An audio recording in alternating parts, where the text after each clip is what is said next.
You are looking live at The dub is 3, 2. One for the money, two for the show, three get ready, four to let go. Talking that talk is all that we don't. It's football time, we ready to roll. We bringing the coaches close to the fans, answering questions not from the stands. D1 players with offers in hand, from CF Dubs, the best of the land. Hey, 6 be coming to play like 8, 5 be coming to play like 8, 4 and 3 be coming like 8. Private schools be making it 8, cool in the game, Bad and Brian doing our thing. Weird and Jeremy ready to swing. Oh, I forgot it's a card of thing. We do it for the dub. We do it for the dub. We do it for the dub. At DF Dub. We do it for the dub. We do it for the dub. We do it for the dub. At DF Dub. We do it for the dub. We do it for the dub. We do it for the dub. At DF Dub. We do it for the dub. We do it for the dub. We do it for the dub. At DF Dub. Welcome to the dub, #1 high school podcast starring Pat O'Teasy, Jeremy McInnes, Whitfield Roderick, and Brian Riser. Dallas Fort Worth.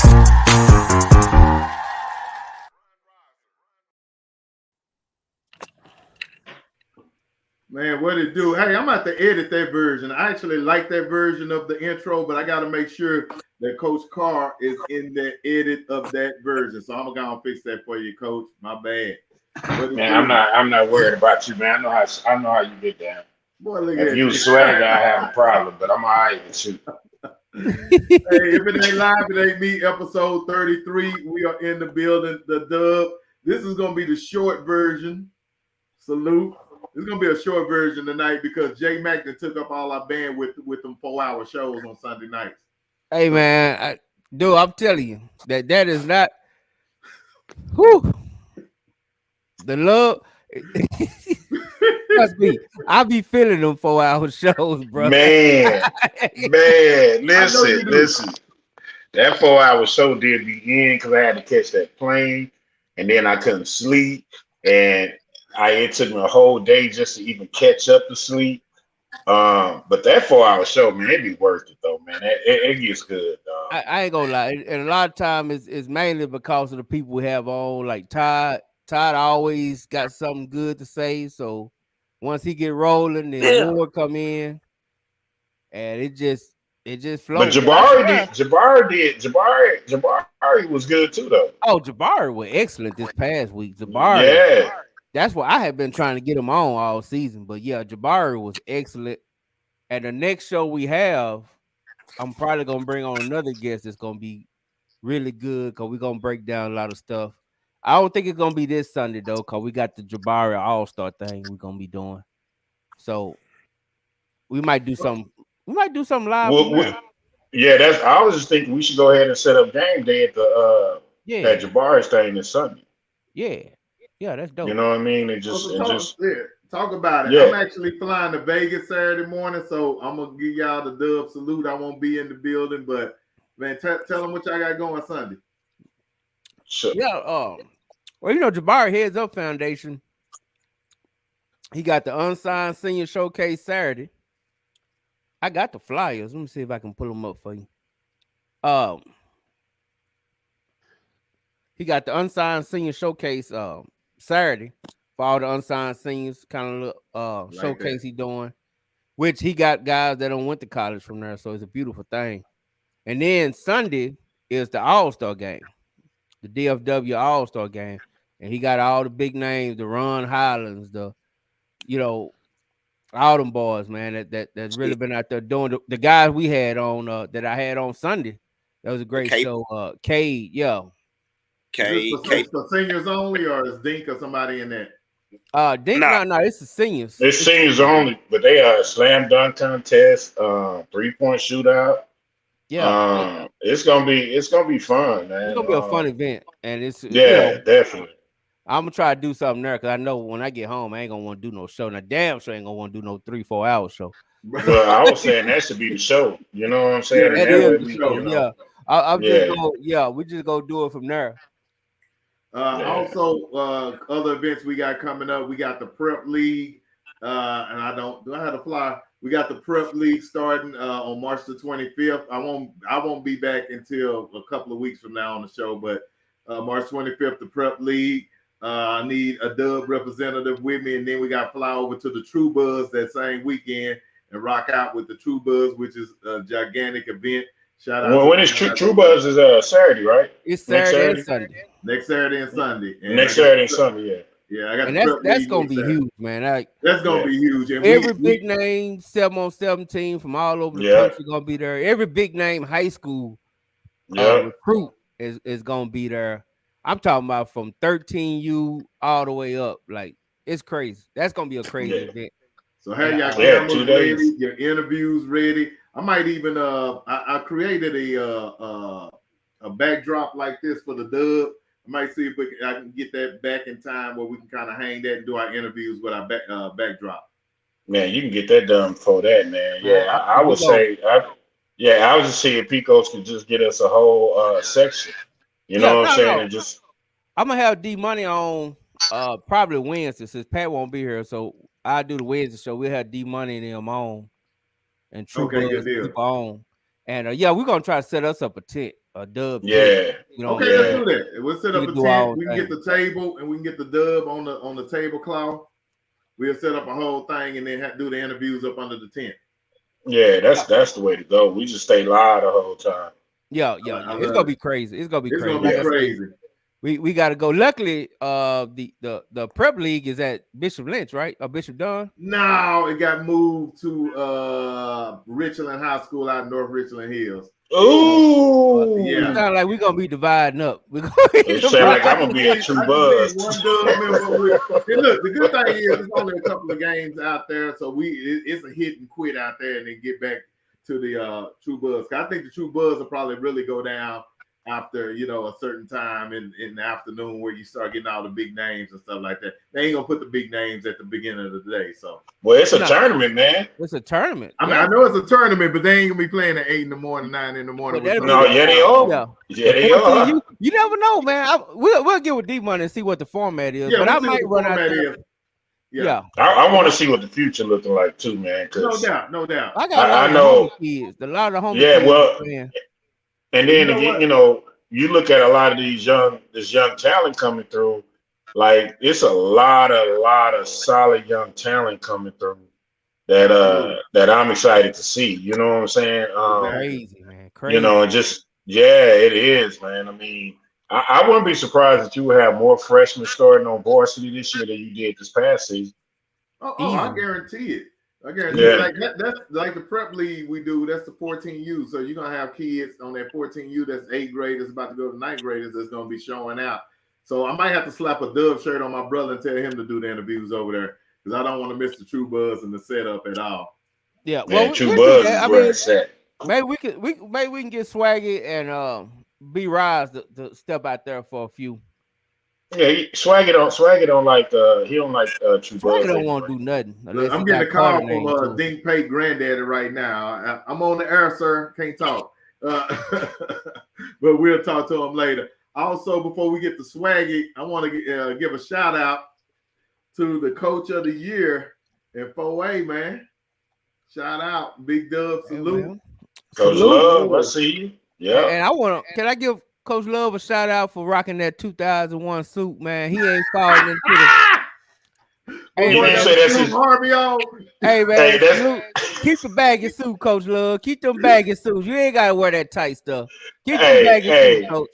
Hey, look, he got his 2001 draft suit on. Yeah, he looked just like that. He looked just like that 2001 draft with LeBron and Carmelo there with the big baggy suit. That's it right there, man. That's it right there. Oh my God. Yes. Shout out to Love though, man. Love has been doing this thing, and he's consistently been doing this thing. Which makes it that much more impressive because I mean, even when he was at Spruce, he was killing.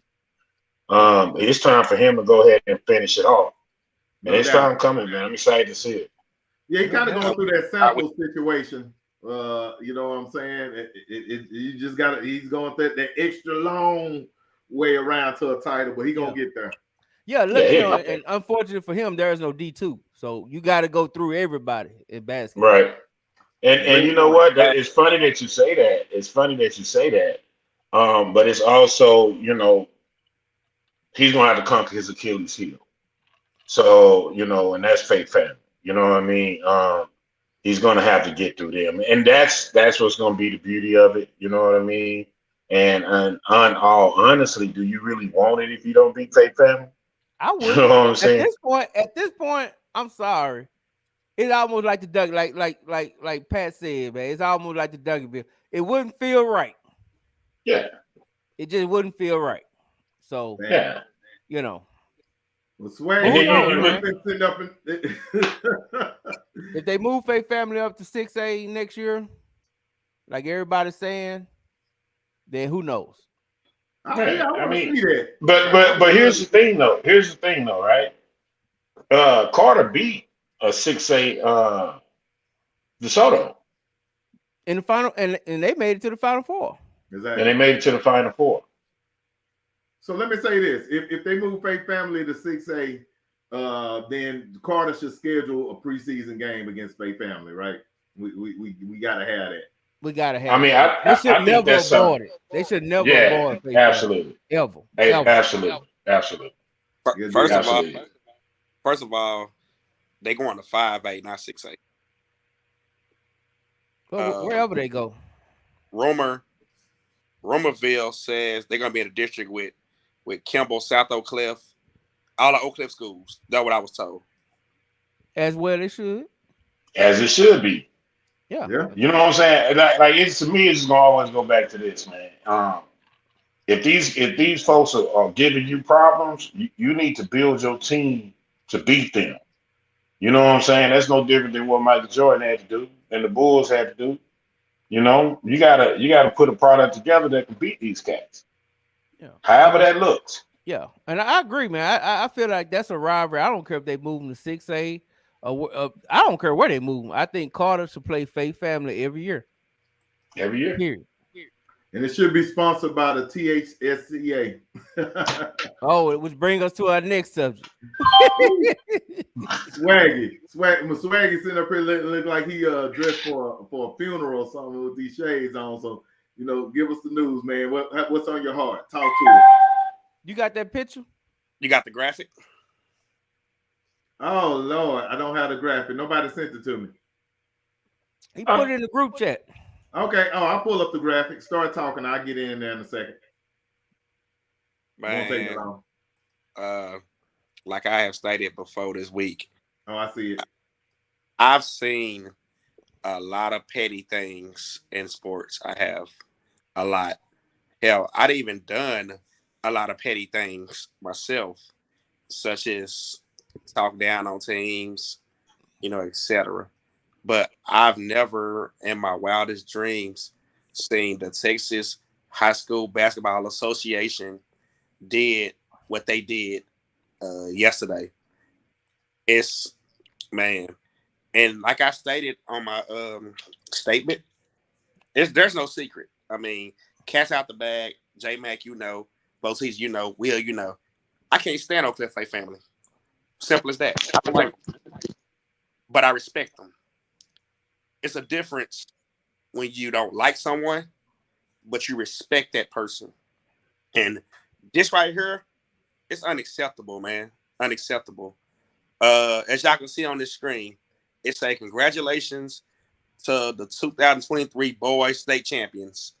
And you look and it say 1A, 2A, 3A, 5A, 6A. So the question ponder is, where's 4A? Now, they claiming that 4A doesn't count because Faith Family is a charter school. Well, let me elaborate on this. I gotta take the glasses off for this one. Let me elaborate on this. Yeah, they are charter school. We know that. But if memory served me correctly, last Saturday, they played for the class 4A. Not the TAPS. None of that. They played for the class 4A.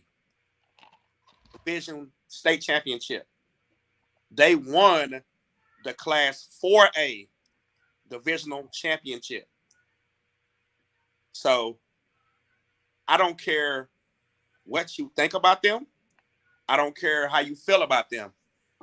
One more time. The key word is 4. Look on that graphic. 1A, 2A, 3A, 5, 6. Day 1, class 4A.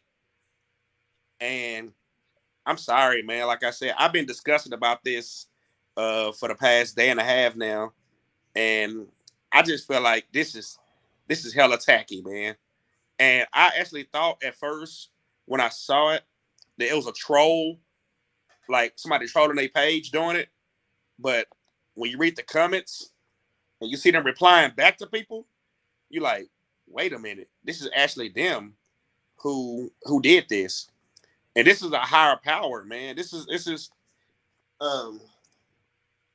give me 1 second. I'm represented by these people. See? I'm represented by these people. So it's like almost like I got a part in it, which I don't, but it felt like I'm a part of it because, like I said, I represent with these people. See it. So it's sad, man. And if you go read those comments, a lot of things that grown men and grown women, is both on there, are saying about these kids, it's distasteful. Like I stated before, I don't like them. I don't like them. Somebody said, serious question, should they be, how's they allowed to play in the UIL? I'm gonna tell y'all like this out here, man. They follow UIL rules. And I'm about sick of this question from people. And with me being a Carter Cowboy and a rival of this team, I'm gonna say this once and I'm gonna say it again. And I said it the first time and I caught hell. I got inboxes, people calling me traitor, blah, blah, blah, blah, blah. I'm gonna say this. To beat a man, you gotta beat the man. And that's in the words of Ric Flair. Woo! Time of these damn excuses, tired of these, well, they should be this, they should be that. Hey, give the credit where it's due. Coach Brandon Thomas is a hell of a damn coach. Simple as that. Give the man his props. Give the man his respect. Give the man his credit. This is not just this year. He won a damn championship last year. He was a runner-up year before. He was in state a year before, state semifinals. He won the COVID year. I mean, hey, man, this is a hell of a coach. Point blank, period. And another thing I want to state out, there's a lot of people chatter going around saying that JT Toppin, which is number 15, wasn't there. He transferred for such and such. I got walking proof that JT Toppin played on Faith Family freshman team. He didn't even play his sophomore year on varsity. He played his freshman year on freshman. He played his JV year on JV. He became a superstar last year. So I'm just sick of hearing this school get slandered a lot. I mean, who knows?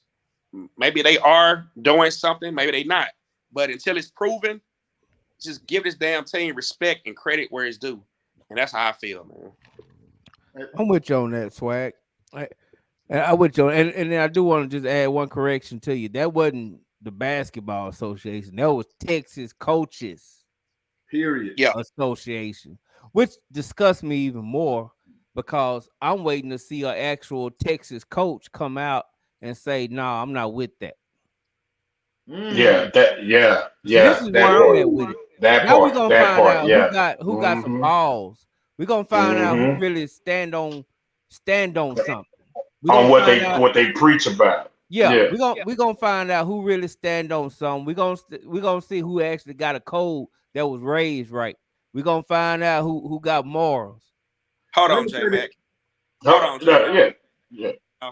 I'm on one tonight. I'm feeling it tonight. Okay, but hold on. Hold your thought though, Swag, because you get going and you won't stop for 10 hours when you get on your rants. I said, hold tight because you won't stop on your rant for about 10 hours. I'm just gonna say one thing, and I'm tired of it. Lamont, let me tell you something. You and these DeSoto whack people, y'all just won one championship this year. God damn. Y'all ain't beat them boys on Camp Wisdom. Y'all beat the ball on Cat Williams all straight That's year. Sunday night show. I got See, that's guys. I tried to stop him, but he don't listen. He just I mean, come on, man. Come on, dog. Stop it. We gotta mute him. Let me say this, Swaggy, before we go off on that tangent, because we got our guest Sam Shade in the back, and I definitely want to bring him on real soon. I just want to say this, though, about this right here. Serious question. How is Faith Family able to play in the UIL? Would the same thing have happened if Oak Cliff Life won the title? Would the same thing happen if Waxahachie Life won the title? Like me and J-Max said earlier, what is Jesuit win the title? What happens next? Well, okay, stop, man. So here's the thing, man. If UIL says that Faith Family can play for 4A football or basketball, they have to abide by the rules that all UIL schools have to abide by. Absolutely. If you do not have the talent to beat them, if you cannot build a program as such as Faith Family has, that's on you. You people right here are sounding like, oh, it's not fair. Man, life ain't fair. And there are dogs and there are dogs. And then the bottom line is we sitting up here as coaches, and the reason why I feel this way about it, J-Mac, because I'm with you. We're making excuses for these kids. We're making excuses why we are not good enough to beat somebody. What is that teaching these kids? Boy. That we make excuses when we don't get our way? And then for a whole Texas High School Coaches Association to sit up there and put that out there, and we all say as coaches and men, we got to be leaders in how we move and have to be able to operate in a way that doesn't hurt people, or we're discouraging these kids. See, it ain't just about the coaches. Now you're talking about these kids who go through the same thing, have to work the same amount of hours that everybody else have to in order to get an opportunity to play. That's just like saying, you know what? I don't like Duke. I don't like the Dallas Cowboys in the early 90s. I don't like the Patriots. I don't like Tom Brady. See, to me, that's just people who don't like winners. So and I'm sitting here listening to these comments, and I'm like, oh, they recruit. And then guess what? Everybody in the world do. They just better at you. You know what I mean? So this whole Faith Family thing, and these people making these excuses, man. At the end of the day, man, you got to beat them. The ironic part is every parent or every coach that complain about talking about they recruit, you know what? Your school do too. Yes. Your school do too. Absolutely. So let's not play that game. Let's not play that game. That's the wrong game to play. Don't play that game. What I want to see is one of these coaches. I'm going to find out who got balls and who don't. I'm going to tell you that right now. I'm going to find out who really a leader out here. I'm going to find out who really stand on something out here. Because I'm still waiting to see a coach that's going to say, no, that was them. That ain't me. I ain't saying that. Facts. That's what I want to see. I want to see who ain't scared out here. We see, like you say, Coach, you got winners and then you got complainers. Yep. So which one are you? But you also got leaders and you got to go along to get along. I'm gonna find out who to go along and get along cats is out here. And I'm telling you, you ain't gonna ever be able to preach to me. I'm gonna tell you that right now. You ain't gonna ever be able to tell me about what your code is, what your morals is. I ain't trying to hear none of that. Nah, because you didn't stand up for one of your fellow coaches. You let a whole association dog your coaches. One of your own. For your own. That coach ain't come on, man. Come on, dog. Ain't did nothing wrong. Nothing. He just prepared his team to be the best team, and y'all sitting there dogging him. Exactly. Come on, dog. That's foul. That's foul business, Jack. Hey, fellas, Swaggy, I'm gonna let you say this one thing. Well, hold on. I'm gonna let you say this one thing real quick because I got some more comments that's actually gonna keep the thing. Hey, bring Coach Shade on. Bring Coach Shade on, dog. That's what I'm gonna do. I'm gonna bring Coach Shade on. And then we're going to jump back into that after we talk to Coach Shade because, bruh, yeah, I'm looking at comments that's just retarded. So, all right, we're going to bring them on right now. Good salute. Sam Shade in the building. Former Alabama Crimson Tide. Former Washington Redskin and Cincinnati Bengal in the building. Welcome to the Dub, boss. Thank you, gentlemen, for having me, man. I was enjoying the show backstage, man. A lot of interesting topics. Hey man, I'm guys sorry you talking had about. to hear us go off like this, but it's been balling. It's been balling up, Coach. I'm sorry, but yeah, this been balling up. This is something, you know what I'm saying, that's been balling up, and you know, it's interesting. But what's your take on it, Coach? What's your take on it? Well, you know, it was interesting listening to you guys. You know, I've coached pretty much at every level besides Little League ball. I coached middle school ball, high school football, college ball, coached 1 year pro ball with the Cleveland Browns. So, you know, just kind of when you start talking high school ball, that's dear to me right there. I mean, that's where it starts for a lot of guys. And, you know, you talk about the Coaches Association. That's an interesting topic. I've never heard of something like that happening, number one. So it's a first for me. And it will be interesting to see, you know, what happens from here. And if somebody's going to voice their opinion about it now, so somebody's going to voice their opinion one way or another. I don't know, Coach. Be interesting. This Texas, Coach.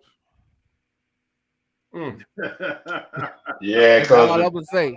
Yeah, it is, man. That's all I would say. Yeah, I just feel like if you say coaching and stuff is a brotherhood, and that's what it is, right now you're gonna find out who lived that code, because you don't throw your coach, another coach, under the bus, dog. You know what I'm saying? And in a way where it's so disrespectful. That was extreme, and it was intentional. Yes. It was very intentional. Oh, no doubt. You know what I mean? Like that make it worse. I thought it was a misprint when you guys put it on the screen. I said, man, they missing that 4A, but man, I have never seen anything, you know, like that. I mean, obviously, if you play for it and you win it, I think you should be recognized for it. I just don't. Hey, Coach, that's what we said. Whether you agree that a charter school should be 4A, 5A, 6A, I don't even care about that. The fact that they was allowed to play it and they won it, they deserve credit for it. Yep. It's just that simple. It ain't even about agreeing with it. It ain't about liking it. It's for the fact that this is a fellow coach. Cause last time I checked, he a coach in Texas. So he's Texas Coaches Association. He's a coach in Texas. And I haven't seen it. Now, if anybody out there in the universe that I've seen a coach stand up for this brother, let me know. And I'll be happy to give him his props. Yeah. Well, I know there was another thing you guys talked about. You talked about recruiting in high school football. You know, that's an interesting piece right there. Obviously, I coached high school football before as an assistant and as a head coach. And, you know, I can remember having, you know, accusations placed on myself and, you know, my staff, my team. But believe it or not, a lot of the high school recruiting that goes on is done by the parents and the players. And the Little League coaches. Yeah. And I'm serious. I've told this story before. I was coaching a few years ago. I was the head football coach at a high school in the Birmingham area called Pinson Valley. And we had a player that went on to, you know, be Mr. Football in the state of Alabama. And he's actually plays for Alabama right now, a kid by the name of Kool-Aid McKinstry. Plays defensive back. But so when I took the job at Pinson Valley, and this was going into his senior year that spring. And he came up to me, and the quarterback that was there had graduated. And so he came to me and he said, "Hey, coach, hey, we got a quarterback coming." I said, "Oh, yeah." You know, I'm looking at him like, okay. And sure enough, a week later, a kid and his parents show up at the school, which is legal in the state of Alabama. They show up, and, you know, next thing you know, they're coming to this school. So, you know, this is from a student athlete, you know, and I think his parents were a little bit involved. So, you know, I don't know how they do it in Texas, but in Alabama, you know, parents and students can pretty much do what they want to do. So, I mean, that's an interesting topic also, high school recruiting. Hey, Coach, let me ask you a question. I'm pretty sure you see the Twitter world. How do you feel about the high school kids now that gets on Twitter, Facebook, Instagram, anything, and announce they transferring to another high school? How you feel about that? I just got to keep it real on that one. That's a true story. I'm not a fan of that one. I'm not a fan of that one at all. Like, I mean, that blew my mind the first couple of times I saw it, but I kind of laughed about it. I'm like, man, I mean, it's not college ball. You know, in the past, kids would transfer because the parents, changed jobs, moved, or something like that. But now, nowadays you do have parents that will move their child to another school for different reasons. Maybe some of it's academics, some of it's athletics. But a lot of parents are different now. I mean, they've changed a lot as far as, what they'll do to put their student athletes in a situation they think is going to be more productive for them. And that's their prerogative to do it. But I mean, come on, don't post it like you transferring from Texas to Texas A&M. Exactly. So, okay, what I think it is, I think it's the NILization of sports now. Everybody considers themselves a brand now. If you look on Twitter and Facebook and Instagram, the kids are promoting themselves like a brand. Almost all these kids got hype videos now in the 6th and 7th grade. Hell, I run a football league, a youth football league. They doing it as flag kids. They got their own hype video and stuff like that. So I think that's kind of part of the issue. And so with that being said, you're dealing on the college level and the NIL and all that type of stuff. How do you think that affects kids on the high school level? Because now I can see that just being a domino effect of disaster, in my opinion. Now, I will say this. Tennis players can make money, at 16, 17, and 18. But I just think on the high school level, that could be pretty treacherous. We're talking about kids going to programs for this reason and that reason. That's just another level. So are you saying talk about the possibility of the NILs being on the high school level? On the high school level, and then let me ask you, how does it affect you on the college level as a college coach? Well, I'll say this about the NIL. I don't think I think that it's here to stay. One of my perfect examples of the NIL is Bryce Young wins the Heisman Trophy. He's on the Nissan Heisman Trophy commercial. He's on the Dr. Pepper commercial, and that's because of him winning the Heisman Trophy, being visible, being seen by millions of people. So I think he should be able to benefit from that. Absolutely. Yeah. I really do think he should be able to benefit from that. And when you talk about high school players, unfortunately, if you've got a guy that's of that high of a stature and he's got companies, whether they're local or national, that are wanting him to do endorsements for their products, and it's going to help them sell products, I don't think you can say you can't do that. Now the thing about NILs that get me is the way that they're set up. They're set up for instance, there are college football teams where every scholarship student athlete gets a certain amount of money. To me, that's not really what the NIL was made for. It was more set up for the guys that are playing at a high level, that are seen. It's almost like when I was playing for the Washington Redskins, for instance, there was one year in 2000, we had Darrell Green, Champ Bailey, Deion Sanders, all in the same secondary. I was a starter in that secondary. I wasn't getting any commercials, but they were. And rightfully so. You're talking about three Hall of Famers. So I can't be upset about that. I mean, they earned that, by their play. And I think college football is the same way. You've got some guys that, their brand is a lot higher than other guys. So the NIL, when they first did it, I thought it was, right. But I think it's tough now because you're trying to play everybody, including guys that haven't done anything, that hadn't played. Yeah, see, that's what I said, man. I was like, now everybody a first round draft pick. You know what I'm saying? Everybody can go in the first round. Everybody a number one pick because, I'm not, listen, here's me saying this.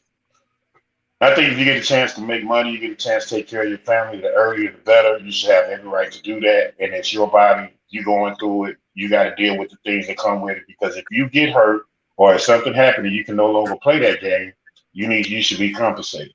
I'm all with that, right? Where I get into it is that again we have guys who are not performing, and I'm a performance based person. You know what I mean? I'm based on production.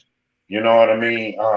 I'm going to pay the person who helps me win games. I'm going to pay the person who is out there doing things that are bringing a whole lot of attention to my program. Because at the end of the day, man, the number one commodity in the world is attention. Everybody wants it.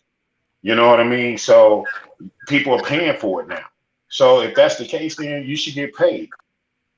As far as college, man, I think with a situation like Coach Shade is in because he's at a Division II school. You know what I'm saying? He's at a historically HBCU school. So for him, those guys got to be far more creative because to me, what the NIL did, it allowed you to go get money. I think everybody's taking an approach of somebody to pay them.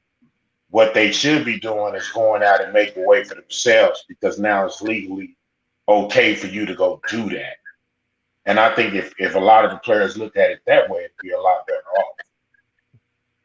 No doubt. Well said. I do want to say, Texas, I believe that law has passed now. You can get high school seniors can get NIL, but you have to be 18. You got to be 18. Yeah. And see, I think maybe that's the level it should stop at because, like I was saying, bringing it to the high schools, I can see that being a slippery slope. They already crying about schools recruiting and stuff like that. That could actually be a recruiting tool. So I'm a little worried. Yeah. I mean, it can, and for the most part, I think California they got it full fledged, and I think their biggest worry right now is coming from colleges, giving the NIL to the high school kids. Yeah, but because think about it, man. Like what Sam was talking about, you got like a school like I'm gonna say Oklahoma. I could be wrong, but everybody on their team get a $50,000 a year. Yeah, that's it. You know what I'm saying? So it's kind of like, yeah, you know what I mean? And I get it, right? I ain't if they gonna give me 50, I'm gonna take it. Hey, you know what I'm saying? At Texas, every offensive lineman get 50,000. You see what I'm saying? So now it comes down to like we was talking earlier about Rod and SMU, and you took SMU, and I'm gonna say this because it killed a program for 30 to 40 years.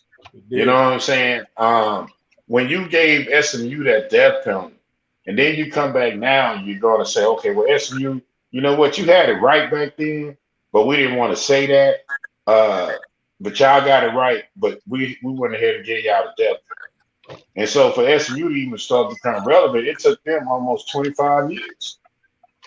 Let me ask y'all a question real quick on that subject. With that being said, do y'all think it's only right to get Reggie Bush back his Heisman Trophy? Absolutely. Yeah. I think so. Yeah. I think so. I agree. I feel like SMU ought to get something. Yeah, so they need to pay them some give them a bowl game championship or something. Hey, no, they need some money. They need to get some money. Yeah, they need some money. Yeah, they took all them scholarships. They need to give them the money that they could have been giving out to kids for scholarships. They need to give them that. They need to restitute that money so they can put it into an NIL fund and pay it to the kids they got now. To me, it's only right because you punishing them for something that's legal. Well, Hey, so that'd be like going back and putting Pete Rose in the Hall of Fame, even though they got legal gambling going on every day. Right. well, no, players still can't gamble though. See, that's what I'm saying. Like that's different. The players still can't gamble, Bruh. College reparations. That's like reparations. That's what it's like. Somebody just yeah, it's like reparations. Hey, B Rise in the building. Say something being late. I had a meeting to go to. It was late. man. B Rise. Everybody out there, let's give my boy a happy dub birthday shout out. B Rise. Yeah. Happy birthday. Be right. I turned 25 again. Yeah. He turned 25 for the 18th time. Yeah. Hey, and also for the real dub people out there who really mess with the dub, we're gonna be celebrating live this Friday. Friday night, man. Y'all, we taking the homie out to Mickey's, man. If y'all know us, you know where we're gonna be at on Friday night. Hey, hold on. Hey, real quick, man. And we got Coach Shade on here, man. I really want him to take advantage of the opportunity, man. So we was having a conversation, and he asked me, "Hey, do you think that kids from Texas will want to come to Miles College?" Right? And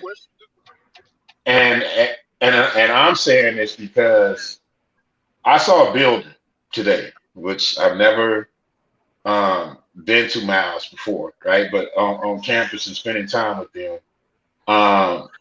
it's a building, and this building is the very first meeting took place for NAACP.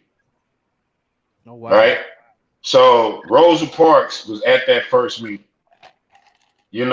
and this, when you come here, you feel so much tradition, you feel so much empowered in a lot of ways, because you're literally in touch with the civil rights movement. You're literally in touch with our past as a whole. You know what I mean? And for kids from Texas, it's a great opportunity, because A, as long as you can go somewhere and continue to play football, it's great. And B, it's all about your experience when you go to college anyway. You know what I'm saying? So, but anyway, I'll let Coach Shea talk about it, man, and you just talk about your program, Coach. Shea, before you talk about your program, Coach Shea, I got one question for Will. What is Miles College equivalent to, so people can kind of know in their head, to Texas? Langston. Okay, awesome. So Miles College is kind of like a Langston College. Okay. Yes. Not Texas College, but Langston. No, Langston. Okay. Yeah. And we send a lot of kids to Langston. No, and Miles is like Morehouse, Clark.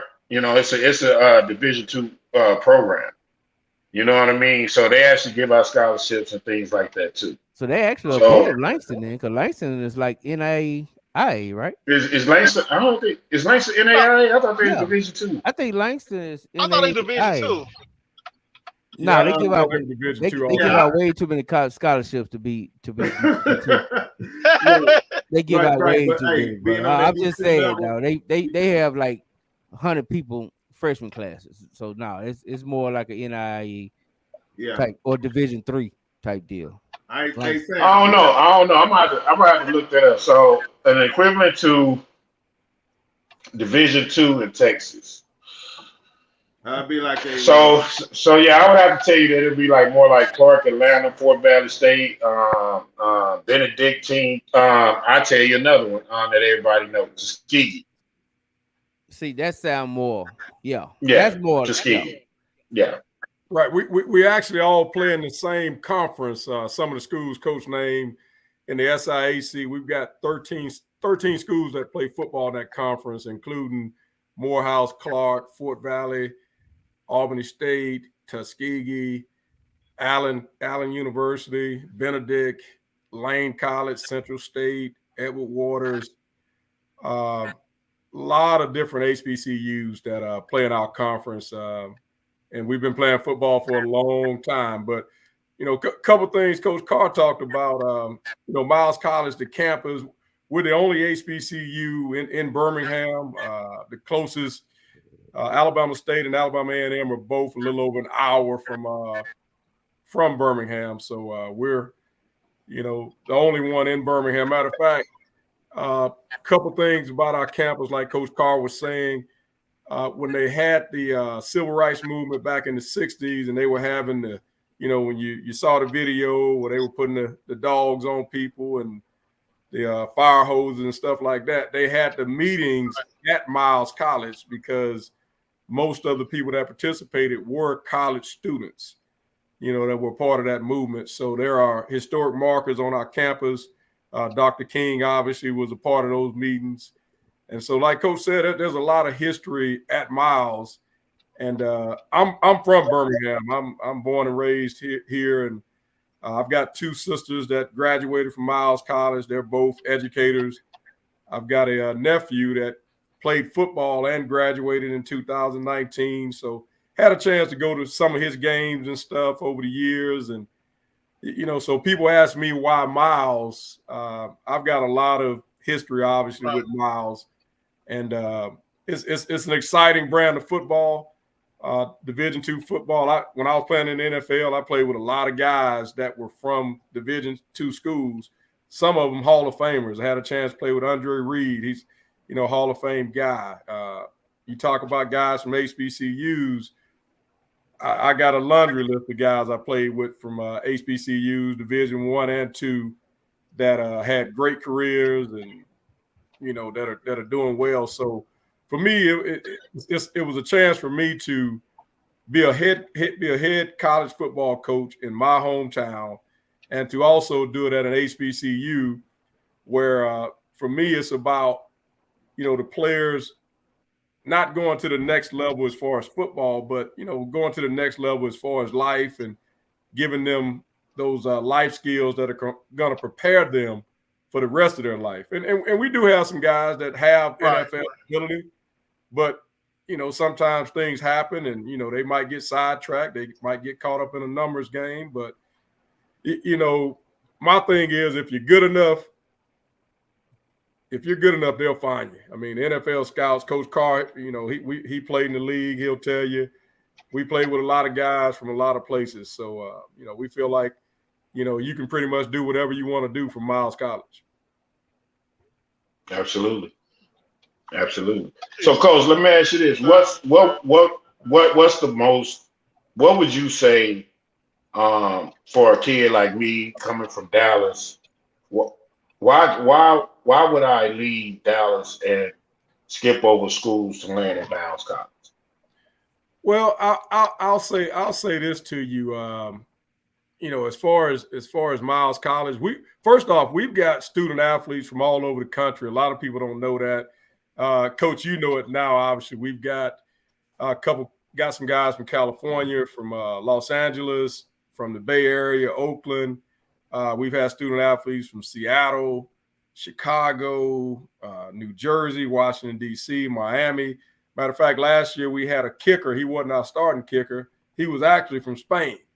So, it's pretty much a melting pot. I mean, you go to Miles, you're going to meet people from all over.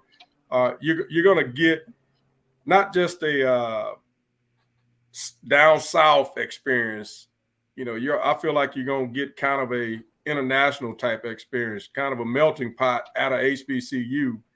And so I feel like that's one of our selling points. And, then I think kids nowadays, are a lot more open to going to school away from where they've grown up, so that they make new connections. If you're in Texas and you go to school with, people you've already gone to school with, you really don't increase your network like you might if you leave the state and you go somewhere else. And, now you're having to really, really work your personal skills as far as getting to know different people. And I think it sets you up for later on in life where you got a lot of connections and a lot of networks to where some of those kids that play for us now, when they go to California, they can pick up the phone. They got 2 or 3 ex-teammates they can call, and just talk about, hey, I'm here in town.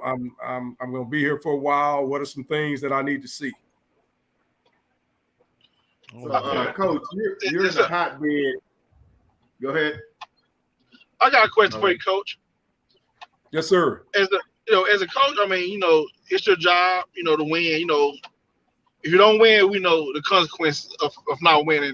So, right. as a college coach, are you more focused on getting the kids out of high school, or are you more focused on I guess the transfer portal now? Because that's been a real hot topic as of late.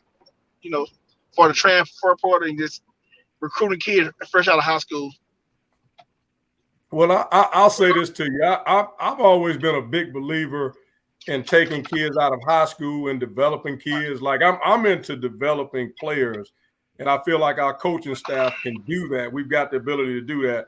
Now, I've been on the Division I level as a coach, and I've seen situations where you got some coaches that are kind of recruiters, maybe weren't as good as technical coaches teaching the fundamentals and things like that. So I've seen that part of it, but I feel like we've got coaches that can develop kids. So I would like to build our program with high school players, but at the same time, you do sometimes have some needs in certain positions where, for instance, offensive line, if you got a need at offensive line, offensive tackle, more than likely, you're not going to go get a high school kid that's going to be able to come in and play for you right now. So, right. You might, for instance, this year we signed 4 high school offensive linemen, but we're also trying to sign 3 experienced guys. We recruited some guys mid-year from junior college and four-year colleges. We didn't get them, but we're still trying to sign some experienced guys after spring practice is over. We want to bring in some experienced guys. So it's really we're really trying to get a mix of experienced guys in certain positions where we don't feel like we can bring a high school kid in that can start right now. So we signed 22 high school kids this year in this 23 class, but we also signed a couple junior college guys, a couple prep school guys, and some 4-year transfers to go along with that. Hey, Coach, if you got anything in the stipend, you got a station right here full of recruiting coordinators. We can kind of help you out in Texas. We got deep connections and stuff. My brother-in-law is a head coach of a state championship winning team. I can plug you in there, all that. We were talking about doing a camp with the Dub for unsigned seniors and stuff like that. I would love to try to kick that around and see if we can do stuff like that and invite coaches like you guys out to kind of see that, because the talent is rich and deep here, and definitely you got to have some Texas boys on your team. Well, I know that they do things like that in California. I think I'm supposed to be going out there for something similar to that pretty soon. Up in Detroit, Michigan, there's a group, I think it's called Sound Mind, Sound Bodies. I don't know if you guys have heard of that. Probably Coach Carr. But they try to do some things like that. So, a lot of HBCU coaches get to events like that so they can evaluate talent. But, for myself, I've got a daughter that, she graduated college in 2019 and actually 18, and she moved out to Dallas. She's working in that area. So I go out there and spend a lot of time when I can. So, one of the things I've tried to do, obviously, I've reached out to Coach Carr. I've got some other guys. George Teague is one of my former college teammates. He's in the area, just about recruiting Dallas because I know there's a lot of talent in that area. And so I plan on getting out there this spring,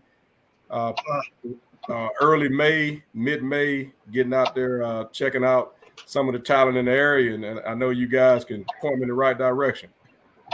Oh yeah, all you gotta do is hit us up, Coach. We can Sir. If we can't do nothing else, we can point you where the ball is at. As a matter of fact,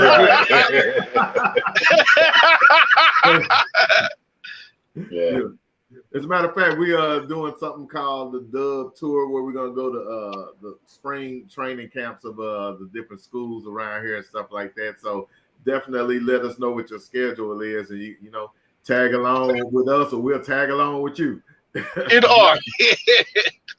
Yeah.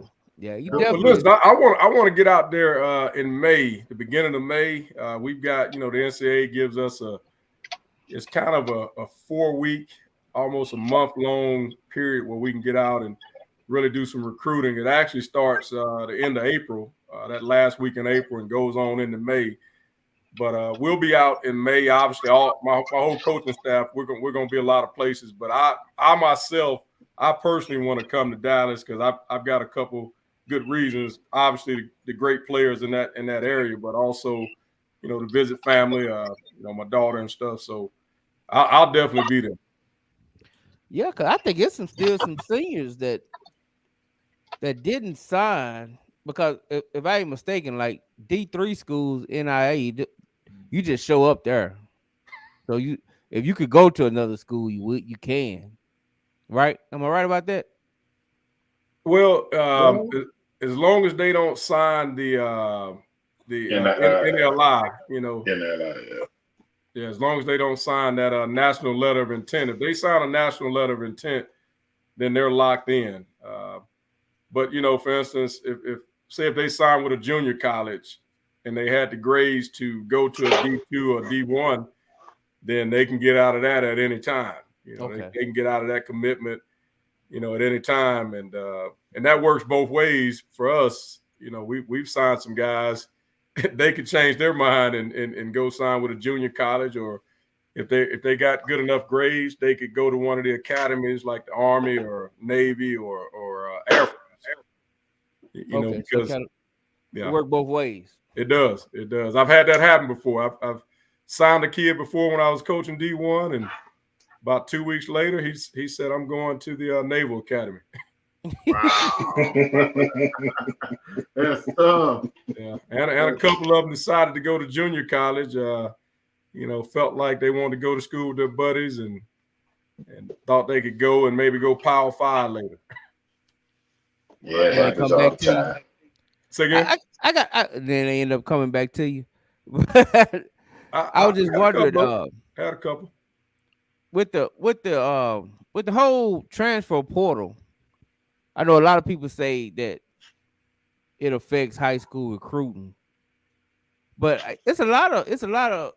Do y'all pick up that if it's affecting high school recruiting? So those recruits got to go somewhere if they're not going to college. You know what I'm saying? If they're not going to the big P5s or D1 type schools, because those schools are getting transferred through the transfer portals. What I'm trying to see is, are they trickling down at least? That's a good question, because yes, there is some trickle down from that, but also there's some situations. We had a couple situations last year where we had a receiver and we had a defensive back, a safety. I won't say what schools, but I turned the tape on those kids and I watched them. And in Division I, I coached at Sanford University for a while. Then I coached at Georgia State in the Sun Belt. And I'm watching these kids and I'm saying, man, I would have recruited those kids on a heartbeat, when I was in the Sun Belt in Division I, Group of 5. And I was shocked that nobody had scooped those kids up.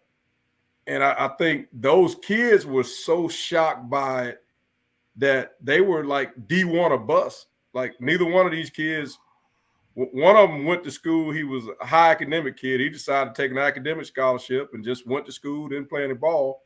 And then the other kid, I really don't know what happened to him, because he needed an athletic scholarship to go to school. He was kind of in a, situation where he needed it, but he just felt he was so down about not getting that D1 scholarship that he just decided he wasn't going to go play Division II football.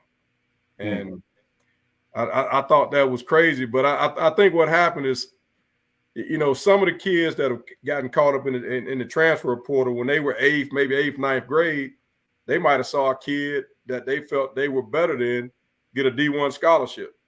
But then the transfer portal comes along, by his senior year. So now he doesn't get that same scholarship because they gave it to the transfer from Texas A&M, or they gave it to the transfer from SMU. And so it's really affected some kids. You talk about mental health, it's affected some kids mentally. I can imagine, man, because once they hop in, they in, and they lose their scholarship and everything. So it's kind of like it's an ultimate ego check. And some transfers are legit, but some of them, man, are just people who are not strong enough to compete. Yeah, I had a parent call me, and this was when I got out of college ball for a minute after I left Cleveland, the Browns, and her son was at Georgia State. I can say this now, and he was looking to transfer, and the mom was calling me about it. I said, well, look, I said, are you okay with paying for him to have to go to school? Are you okay with paying for school if nobody picks him up in the transfer portal? She said no. I said, well, that's your answer. You better stay where he is. Thanks. Because see, I see that a lot. They say, for the number of people that goes in the portal, it's not the same number that signed with teams. Right. So, like, where does those others go? They stay in purgatory. Exactly. I'm telling you, the portal is purgatory, dog. And it's an endless hole. And if you don't get picked up, you're gonna fall and fall and fall. And then now your mental health is gonna be screwed up because now you're like, dang, man, I left this because I thought this. But 9 times out of 10, you're the only one who thought that.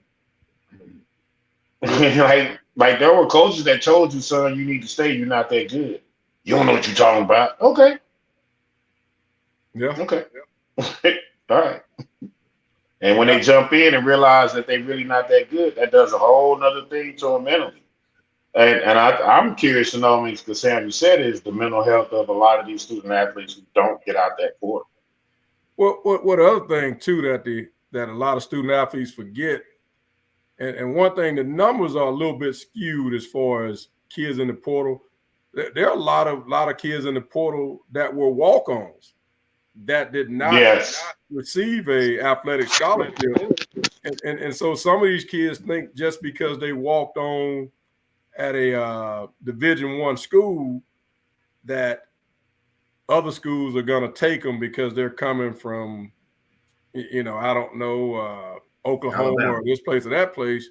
And they think that, because I've had people call from different schools, kids will call and say, well, coach, I'm in the transfer portal from this school. And then, we know a lot of people like Coach Carr and I, we know coaches from all over the country. So I pick up the phone, I call my buddy at the school and say, hey, what about this kid? Oh man, he can't play, da-da-da-da-da. He's strictly a scout team guy.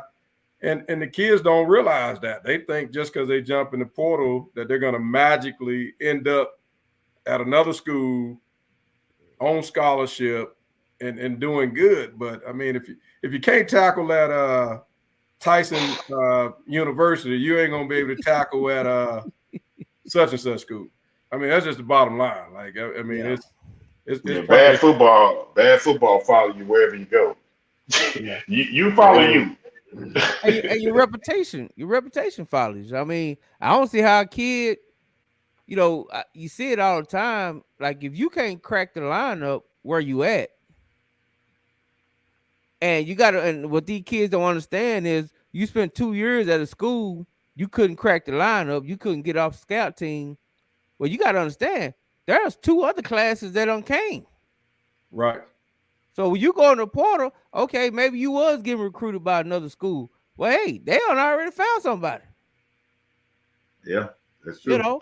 And now you competing against high school kids and other kids that might actually got film. Well, from their school. Yeah, and here's the other thing too. Like, it ain't no it ain't no guarantee. Like there's exceptions to the rules, but there are far less exceptions than it is anything else, right? Like, a man KJ Walker the third or whatever, the guy that was at Wake Forest sitting on the bench, really wasn't burning, got a chance to go to Michigan State, won the Doak Walker, right? But you only hear Joe Burrow, Williams kid. Like, you only hear about 5 or 6 of those guys a year. who have breakout years. But you're talking about that number versus the thousands of kids that are in the portal. And like Coach Sam said, like you literally, when the portal, you get a guy like at our level, you like, all right, let me check out this dude. Where he transferred from? Oh, he got in there. Let me check him out. Then you start doing the research. You go to this 247 and you realize, oh, man, this dude did sign. He'll walk on. You know what I'm saying? But he's using that name to pub himself, right? And then, the other part of it too is, let's just be honest. You can go get transfer kids. You can go get portal kids. There are very few positions that allows a kid to be naturally gifted to walk into those roles. But more so than anything is you're going to have to take that kid and acclimate him to your system, to your culture, to the way you do things. And you're not going to really just get the most out of him until year 2. But you get a high school kid, your year 2 is now I got him for 2 more years. The downside of that is once you develop that kid and he start doing those type of things, there are going to be other schools that's going to come and get your kids. So you got to be able to not only recruit, but you got to be able to recruit your own kids day in and day out. You know what I'm saying? So it's a dog-eat-dog world, man. And you can keep developing your kids and have them balling. And I'm pretty sure Coach Say can sit there and tell you. There are people who gonna actually call your kids and tell them, they should transfer. This is why. Every day. And, you got to be careful. That's true. No doubt. I'm looking at the schedule. You guys play some really good games. Is it true y'all had all your games on ESPN last year? We had quite a number of them. We had them on, like ESPN 3, ESPN Plus, stuff like that. ESPN Plus, a lot of games on there. I mean, it was. I didn't realize when I took the job we would have that many on there, but I thought it was great exposure for our players. And you talk about ESPN 3 and ESPN Plus, you can get that anywhere in the world. Exactly. Yeah, that's amazing because, on the D2 level, there's a lot of schools that don't get that type of pub or whatever. So it's good to get that type of pub and promote and push your program. So what is your philosophy, your coaching philosophy? Like you listen to Deion Sanders and he's, hey, I want the smart, big, tall, fast, I want a defensive lineman who only got a mama and no daddy. But what's your philosophy? What are you looking for in a player, and what is your coaching philosophy? Well, I'll tell you what. We're kind of like Prime. We obviously want guys that are big, fast, tough, physical, smart. Guys that are going to play hard all the time. That's a big part of me, but I do know sometimes you do get players that on our level, particularly D2, that might be missing something. And as coaches, we've got to try to help that player develop that if we can.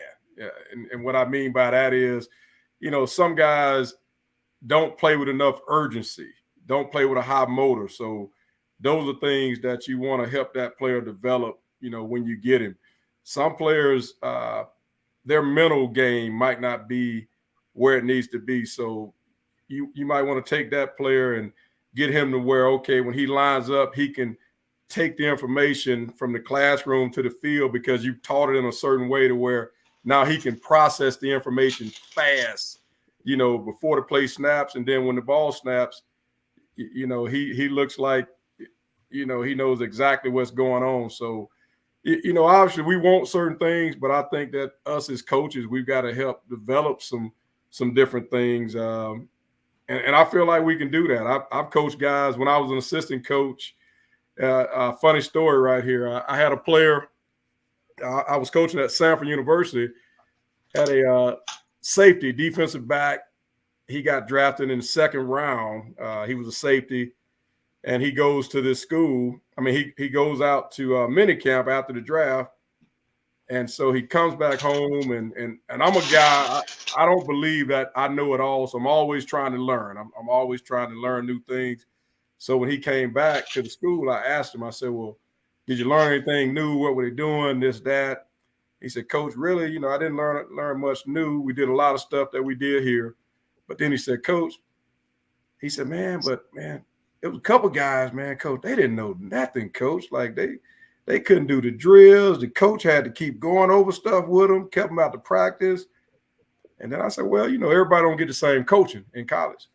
And then the kid was like, well, but coach, man, this kid went to such and such Power 5 school.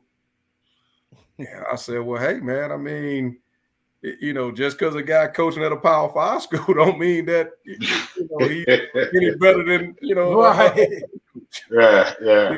You know, so it was kind of a funny deal when the kid said it. But, you know, recruiting is so big now in college football, especially on that Power 5 level, that I do think some guys get jobs because of the perception that they're a great recruiter. And I've seen some kids like when I coached 1 year with the Cleveland Browns, and I saw some guys come out of some big time programs that weren't very fundamentally sound, and I'm sitting there in shock, and I'm talking about high draft picks.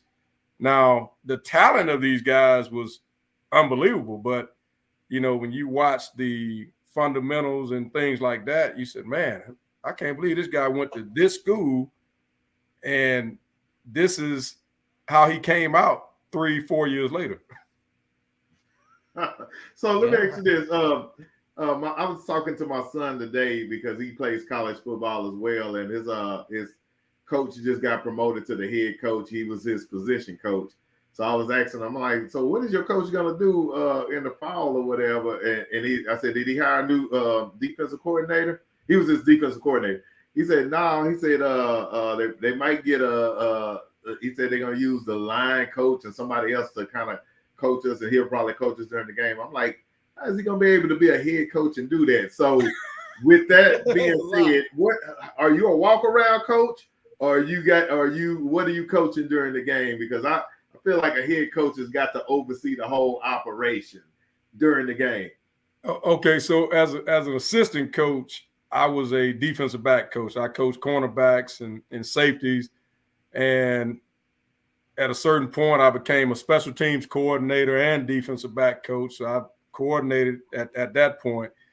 And so for myself, I've got a defense coordinator, a good friend of Coach Carr, a guy by the name of Chris Schelling. He does a great job. He's coached college ball for a long time. I've got an offensive coordinator, a guy by the name of Jamal Fobbs. You might recognize that last name. His brother used to be the head coach at Grambling.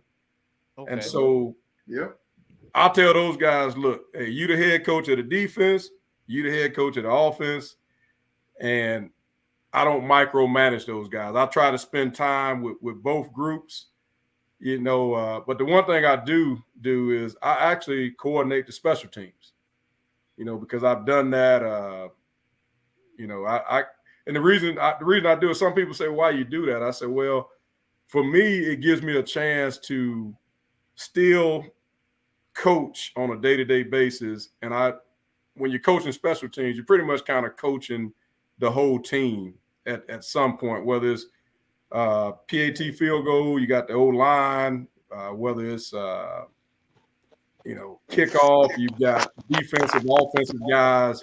So it allows me a chance to, you know, spend time with a lot of the players on the team, allows me a chance to, you know, even a lot of our coaches, assistant coaches are involved in that phase. So, you know, those guys, I give them assignments and they do them. So, you know, it keeps me still coaching and not just, you know, being a CEO or administrator. You know what? It's funny you say that. My brother-in-law is the head coach of DeSoto, and he actually does the same thing. He coordinates the special teams. So it's like you got your hands still on the product, but you still can kind of oversee things. So special teams only, they say a third of the game. It probably is about a 10th of the game, in my opinion. But no, it's a third. No. I know what you're saying. It is a third of the game as far as that. But I'm talking about it's only 10% of the plays probably are accounted for in the game with special teams. You don't have to put your attention on, you know, that for a whole quarter of the game or whatever. Well, the one thing I'll say about special teams, there's a lot of what I call hidden yardage on special teams. Yeah. A lot of hidden yardage. And that's where you have your biggest exchanges of yardage is on special teams. You know, when you get a 60-yard punt or you get a big 70-yard kickoff return, things like that. So And another reason I do it is because, you know, a lot of players, I think they see the importance of it a little bit more if the head coach is doing it. Not saying you got to do it like that, but, you know, I think that really helps. We used to say back in the day, man, guys' antennas go up a little bit higher when the head coach is coaching it. Okay, hey, head coach. What type of head coach are you? Are you a screamer, or are you laid back? What's your style?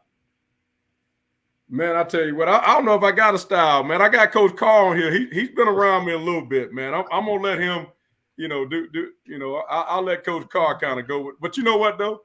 I don't know if I can do that because I'm like this. I don't know if you can ever really know how a coach is until you put him in that fire in a game situation, like a real game. You know, because all season everybody's kind of, you know, smooth, you know. But I'll say this about myself: I try to be the same guy every day. I don't try to. I was about to say that, but you never strike me as a person that changed from day to day. You know what I'm saying? So it's kind of like we talk about on the show: how you do anything is how you do everything, and your demeanor doesn't change. Like you get excited when we sit in the office, you get excited when we're on the field. You know what I mean? Right. And you're not, you know, yelling. You know, it's firm, stern. This is what's expected. This is what we're gonna do. Let's get it done, and still have the joy of the game. You know what I'm saying? I think, and that thing I like too is you let your coaches coach. Like that's huge. Yeah, I try to let guys. I try to let coaches be themselves. I think that's the great thing about our sport is, you know, the student athletes, man, they get to interact with some great coaches, man, with some great stories and different backgrounds. And I don't want them to be robust. Like I don't want 9 Sam Shades running around coaching the team. Like I want them to get, you know, different, different backgrounds and different stories and things like that. Like I'm big on that. I'm big on not being a micromanager. Yeah, definitely. Hey, and because of that, and I know that you're not a micromanage, but I know showing up late to work in the morning be frowned upon. So I'm gonna go ahead and lay this bad boy down and shoot y'all the deuces. Hey man, we know you got that early morning start. And for y'all that don't know, Will out there, he's out there helping coach. Oh yeah, spring practice. So you're out in right now?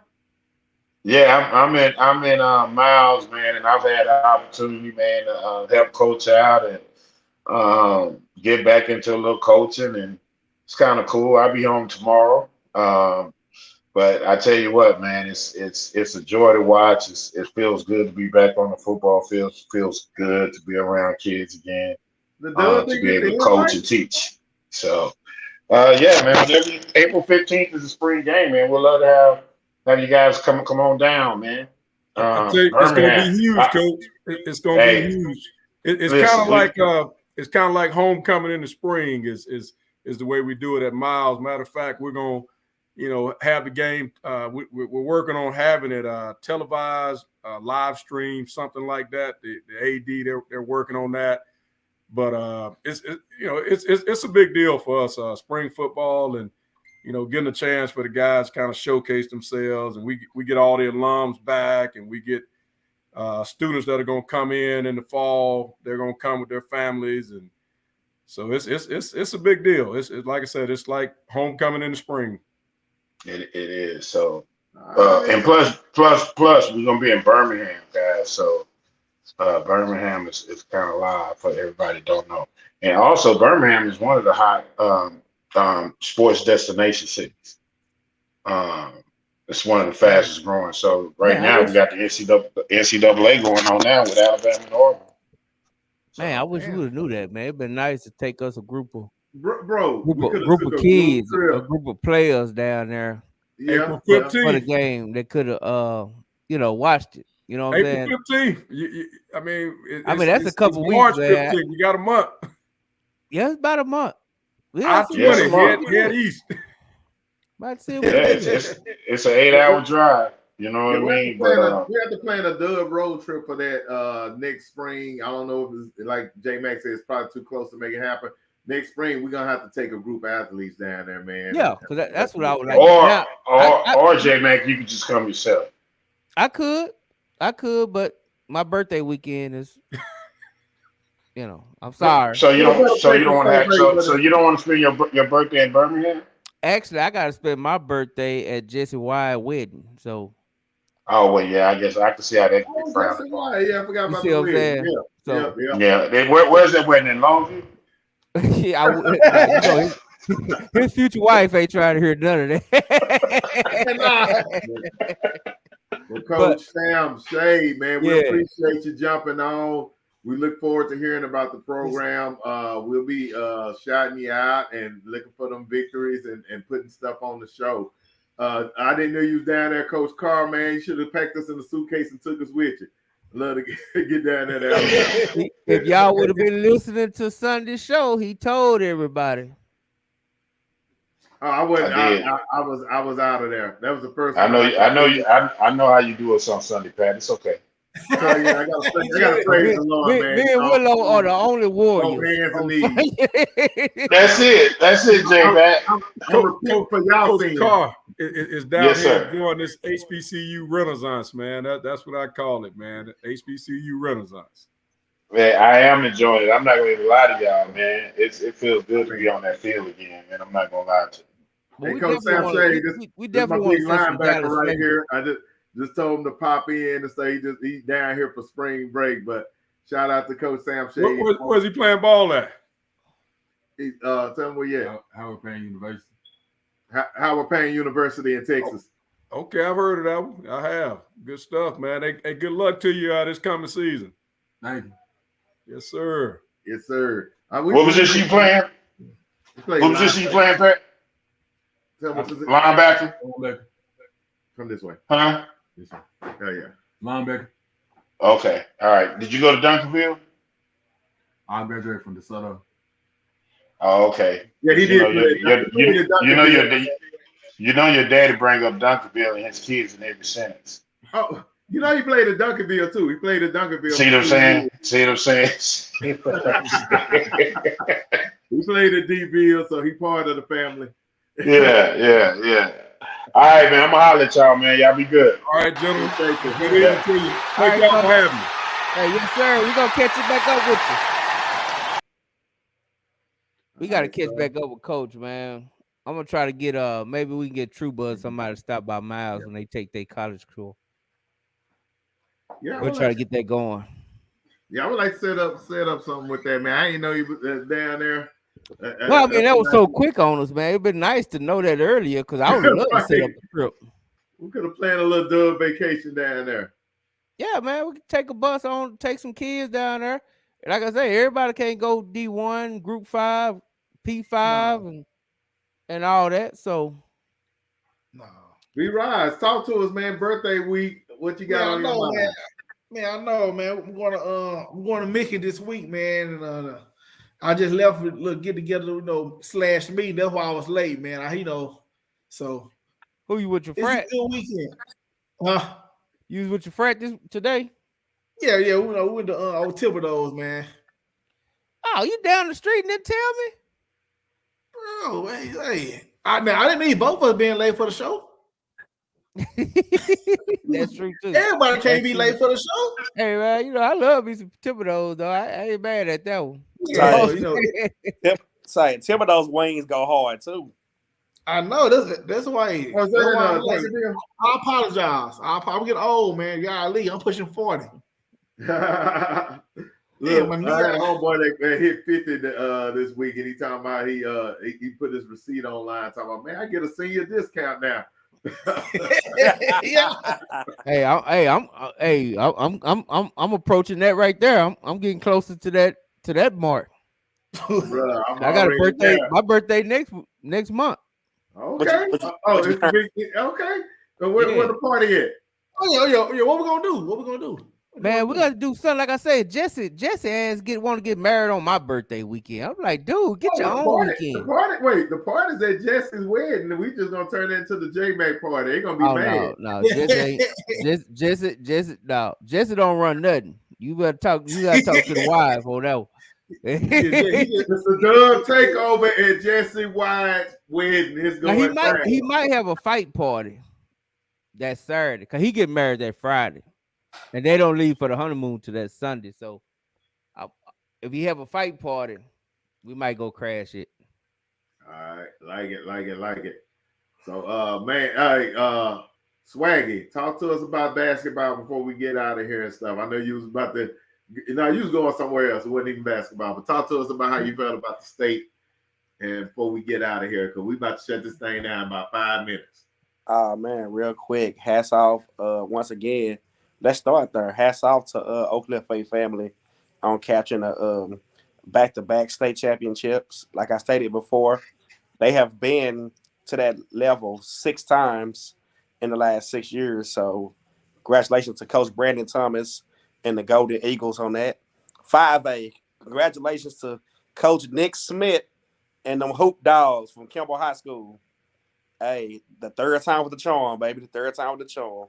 It was just like Hollywood. Act 1 ended on a last-second shot. Act 2 ended on stupidity. But Act 3, they got it done. Act 4 ended. Act 4, Beaumont United moving to 6A. Don't forget. Yeah. Can't forget that.